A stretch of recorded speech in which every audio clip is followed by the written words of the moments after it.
Okay, so your business is growing, you're getting more and more clients, more customers, and you're thinking, should I open a gym? Is it time? Should I do it? In this video, I'm gonna tell you exactly about my first experience opening a gym and give you the whole rundown on all the finances of the very first year, all the money that was made, all the expenses, where it went, and what it looked like at the end of the year, so that way you can get the inside scoop on what it's gonna look like, all right? So the very first gym I opened, I did do a whole video dedicated to that story and all the details and the fun stuff, so you can check that out. If you haven't, check it out. But this video is more about the bare bones and the dollars and the cost and things I would definitely do differently as I go back, right? So the first gym I opened, the cost all in all was $24,000. I got a 1-year lease at a small 1,500 square foot car lot that had gone out of business, and it was a good space, very local to where I was already training. That's very important. And I bought some general equipment, put it in there, and bada bing, bada boom, I was rocking and rolling. Now, if I could go back in time and change one thing about it, I would just buy less equipment. That's, $24,000 versus $15,000 is not that much of a big deal, but just as a general rule, I think that you can do it with a lot less and test your hypothesis, get a short lease for 1 or 2 years and move your personal training operation into that space, see what it's like as you wade the waters, even if it's something you want to do. And it's definitely a lot better to put $15,000 into it than $30,000 or $25,000. And not to mention the fact that a lot of times it's more about your energy in the room, the paint on the walls, the music in there, the vibe in there, and that's what makes a place special, not the amount of equipment. So you don't have to have a lot. I would say a bench press, some dumbbells. Treadmills are optional. I mean, you could walk outside, run outside. I would say if it's hot, Mobile, Alabama, it's freaking hot, so I definitely have cardio equipment inside. But all in all, maybe $10,000 is good enough to get started. So that is the whole spiel in terms of getting a gym. I would say very, very low cost, very small. Try it out, tinker with it, and don't sign a lease off for 5 years if you don't have to, because it may go one way or the other, right? So 96% of businesses fail, and it's not because people aren't passionate, it's because we don't know what we're getting ourselves into. So I would definitely say very small startup if you can, all right? Now, the second part of the video, which is all this, the details of exactly what was spent the first year, that we can scratch the curious itch of where the money went, how much money was made, and all that stuff. So one thing to note is that this is my exact profit and loss statement from 2017, copied onto the whiteboard. I really think this is gonna be really helpful for you if you're thinking about starting a gym, because although none of these are atrocious expenses that came out of nowhere, it's still really helpful to know where money actually goes. And there's some things I didn't think about. I mean, as I thought about opening up a gym, I thought I'll buy some treadmills and dumbbells and then I'm in business and that's it, right? But there's a lot of things that come up, from taxes to repairs and things that you just don't really plan for. So hopefully after watching this video, you'll plan for them, right? Now, let's start off at the top of our profit and loss statement, the income, $314,000 for the year. Now, real quick, before we move on to the expenses, this might be a good place to pause the video because, or not pause the video, but just stop for a second to think about this.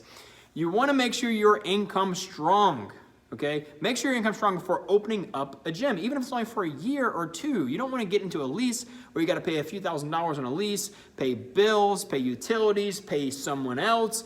Now you're responsible for someone's salary and you're only making, $80,000 or $100,000. Don't romanticize the idea of just owning a business. Hey, you got a business too. It's like having a nice car. I mean, it's cool to talk about at dinner, but it might be costing you an arm and a leg and definitely not be worth it. So you wanna make sure top line, you're moving into a gym, at least for me, and this is just from my experience. I'm not saying you have to do this, it's just my experience. I moved into the gym because it was a necessity. Right? I was growing and it was a little bit too much going on in someone else's 24/7 gym, and it just wasn't the right environment. So it made sense to move into the other gym, and I never even wanted to have a gym in the first place. I just wanted to give people a great service. So this spot popped up, it's small, it's quaint, it's a 1-year lease. I could test it out, let's just go for it. And it makes sense because I've got 30 people that are training, and this is gonna go well, right? So you wanna make sure you're really growing and getting a lot of momentum in this before you go into a gym. Don't just do it because you want to have a gym. That's not a smart decision. That's just my opinion. Take it with a grain of salt. Personal training income, $314,000 for the year. Now, all the expenses here that you see are accurately represented, and it's probably a nice advantage to be able to have all these and know what a year of running a gym looks like before even doing it. So this is super cool. Cost of service, at the very top, that is my training staff. So I had just me when I started, and then within the first month, I hired one. A couple months later, hired another one, and then a couple months later, hired a third person. So now I had 3 people by the end of that year. $84,000, almost $100,000 to other trainers. Now, why did that cost so much? Because I went from $10,000 a month in revenue in the first month in November to $35,000 a month in revenue by the end of that year, next December. So November, we moved in the gym. So January of 2017, I was right at $10,500, and then December of that year was $35,000. So lots of growth, and you need more hands on deck, right? So that's why that grew to the number it was. Salary is $43,000. That is for office administration. You need someone to be around to be able to do papers, man. I can't be doing appointments and answering phone calls and setting up accounts and stuff. So when you sign someone up, you need to be able to hand that packet to somebody else, so you can get back to making videos on how to make a healthy pasta and getting more customers in the door, right? So definitely want to, when you can, allot some money to be able to bring somebody on to give them a job that is working on papers and working on emailing people and calling people and collecting money and that kind of thing. Advertising, $450, a very, very lean advertising budget at the time. Auto, $550. Bank, those are just account fees, about $100 a month. Repairs and contracted labor, $20,000. That's a lot of money. That's a lot of money. You would definitely want to make sure that you are. Okay, my freaking phone died. All right, back to it. So $20,000 in contract labor and repairs. You want to make sure you do some surveying of the gym and know what improvements you're going to make beforehand, because that can definitely be a chunk of money. Definitely can be a chunk of money. Subscription, $190. CPA, very important, $3,000. Meals and entertainment, also another write-off with your auto. If you are a business owner, which I assume you are, or thinking about being one, you want to take advantage of those tax write-offs so that way you lower your taxable income. Office supplies, $3,000. Depreciation, $41,000. That was all the equipment I bought, plus the additional equipment that I bought. The rest of the year, my freaking treadmills I bought died the first week. I bought them used. Maybe a good tip is buy them brand new, because if they're using no warranty, you might be up a creek without a paddle if they die. They died the same week I opened up my first damn gym. They died. So to buy brand new treadmills again, brand new treadmills for the first time I bought used, but brand new treadmills, $3,000 each. So I had to actually open up a credit card to do that. That was not fun.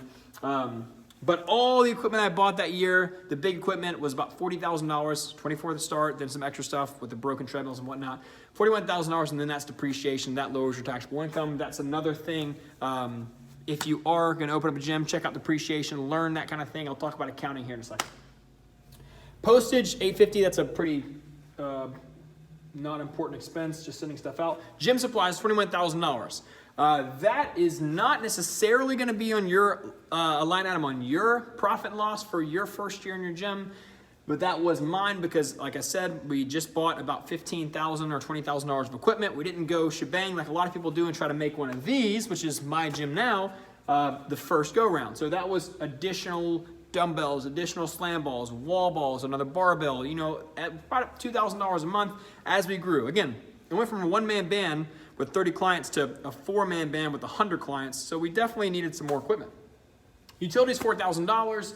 Taxes on payroll, $7,000. That's something I definitely didn't understand when I first began, was the idea that you're gonna pay someone $20 an hour, but you're actually gonna pay them $22 an hour because you're gonna match their federal withholding. Then on top of that, you got 2% on state taxes. So, man, that's a whole nother world. Plan for that. Taxes on payroll, property tax, that's pretty easy. $400. Rent, $26,000. That was the whole shebang. And of course, being an 18-year-old kid, I didn't know that I had to pay 2 months of rent up front, so I had to pay $3,000 or $3,200 or so up front. Then also my rent payments a year, you get that back obviously though. So my rent payment, travel payment, $9,000. That was a super cool opportunity, and I would love to do a video about that another day, getting to travel to a lot of the country and help coach other trainers to develop their coaching abilities and their training abilities with part of Blast Fitness, which was a nationwide gym franchise I got a chance to work for a bit, and they paid me to essentially do some coaching with them. So traveling, $9,000 for that.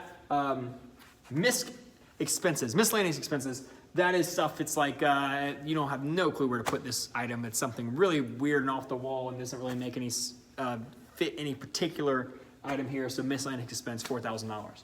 So this is a pretty good overview of what an operating gym looks like over the course of a year. $300,000 in income. We've got about $260,000 in expenses and $38,000 of profit. Now, as I look at this 4 years later, is there anything that I would necessarily change? Not really. I generally just think this is helpful for you, the viewer, to open up the hood and check out what happens financially behind the business, right? But if I could give myself some advice, going back here, which I definitely think would be helpful for you going involved in this or going into this head first, would be the general understanding of accounting, okay? Because I was fairly disappointed when I realized that $38,000 profit, and some of you people that understand business are kind of chuckling at me now, that isn't cash in the bank, right? Profit is not cash. That's a hard thing to understand.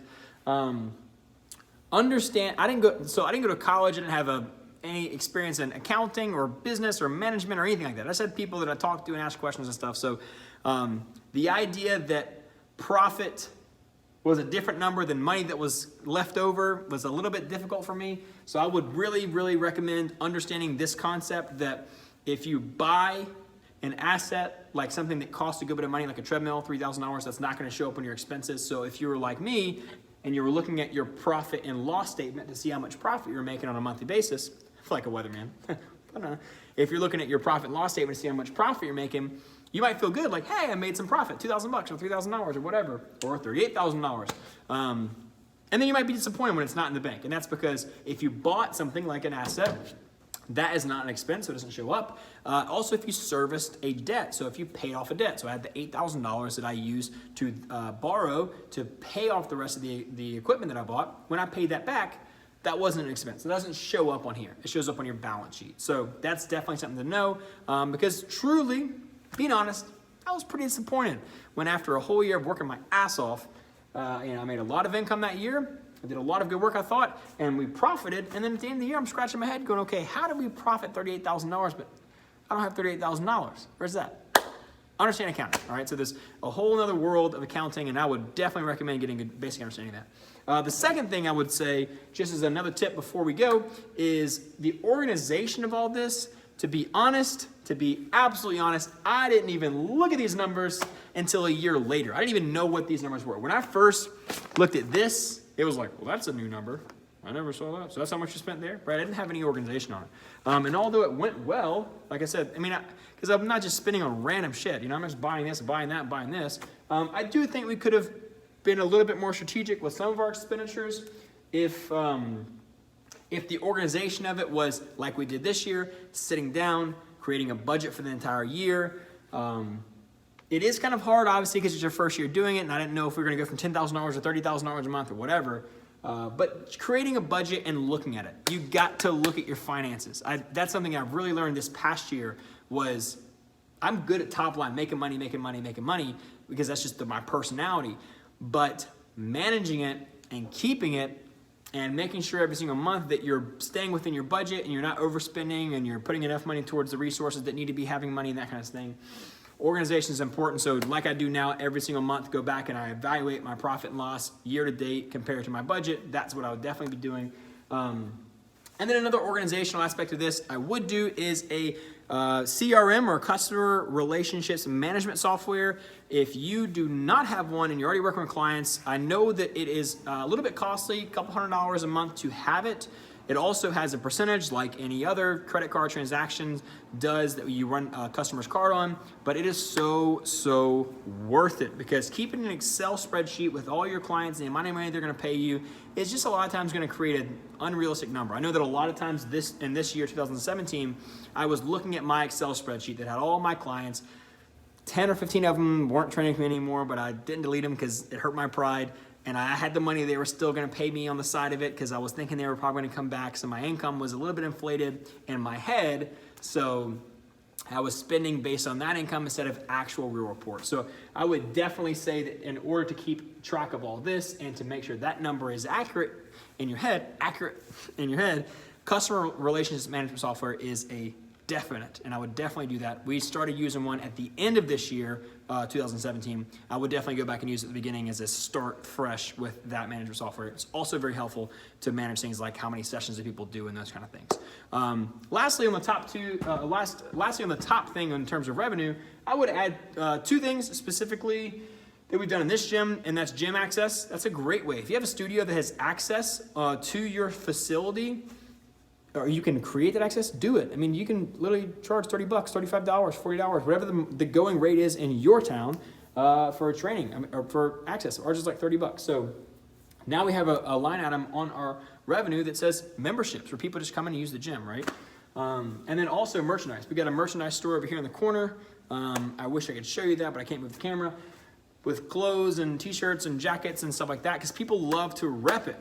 That's a great way to make some extra money and also just have some people walking around repping your stuff. So a couple changes I would make to it, but overall, just wanted to give you the rundown on what it looks like to open a gym. That way you can make your best educated decision, and you can be most likely to be successful in your endeavor with the gym or whatever business you're wanting to open or do. I think that 2 things. Number 1, these concepts apply across the board. The unexpected expenses that come up, a lot of things that you're not expecting, a lot of things you have to learn, trial and error, organization, budgeting, strategy. Those are things even recently I'm getting good at. And then secondary, just whatever you're working at, doing the dang thing, making mistakes, and working at it. I mean, that is a wonderful, wonderful thing, and I hope it's encouraging just to see a friend out here doing the damn thing and making a video showing this. Most people want to hide these numbers and not tell you how much they spent and how much they made. I want to open up. I want to show you so that way you can know what it looks like in the real world and be educated as you go forward to press towards whatever business you're trying to do. So much love from you, guy Brax. If you have any questions at all, any questions, drop them in the comments. And if you've watched all the way to this point of the video, feel free to thumbs it up. That helps me a lot. And then subscribe. See you soon.